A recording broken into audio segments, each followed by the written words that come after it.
We're partnering with designers and we're really focused on serving users, right? That's a lot of the design feedback that we're going to get, and a lot of their input is going to be, what do the users need? How are we going to make our applications more user-centric? We want to create a place for designers in our workflow. Are you all aligned with serving users? Are you all aligned with creating value for users?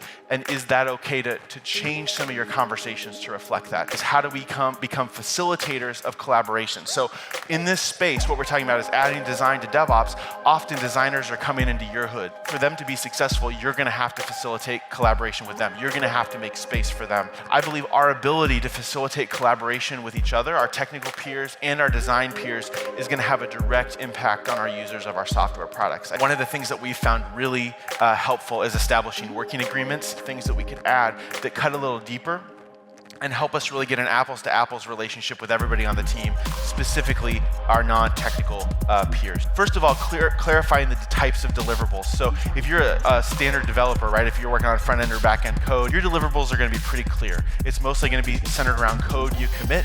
This gives you the opportunity to help clarify the deliverables that others are going to submit. So it gives you a proactive place to say, hey, what are you going to bring to the table? And what can I hold you accountable for? We're all familiar with a lot of different ways where we might do code reviews, whether that's on Slack, or maybe it is on a comment thread on your GitHub or system of choice. Maybe you get in a room together and you look through the code on a TV.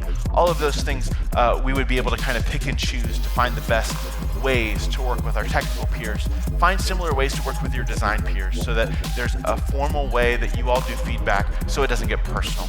In this vein of facilitating collaboration, you have a pretty strong workflow if you're in a strong DevOps culture.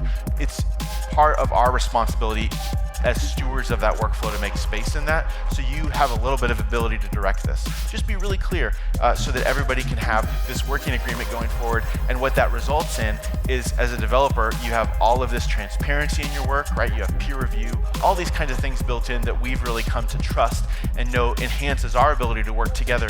And this is your turn to advocate that other people do similar things to that so that you're all on an even playing field. So maybe your stories start in the backlog and they progress and matriculate through the rest of the board with a recipe that your team has decided on. It would be helpful if design had a column. And this is one very, very easy and simple way, right? It takes 30 seconds in most of our systems, Jira or Microsoft DevOps, to make a column on the board. This is an easy way that you can take 30 seconds to facilitate collaboration on your team. That we really get down specific, right? Going back to that Pixar, Disney analogy, specific systems and structures that change the way we interact with each other. Being able to give feedback on the DOM in context is really helpful. It gets specific enough that we can actually work together well. It depersonalizes things. It makes our feedback really effective. Do what works for your team. Do what works for you. Don't just say, hey, the dude at KC DevOps said to do this, and we have all that we need to go together.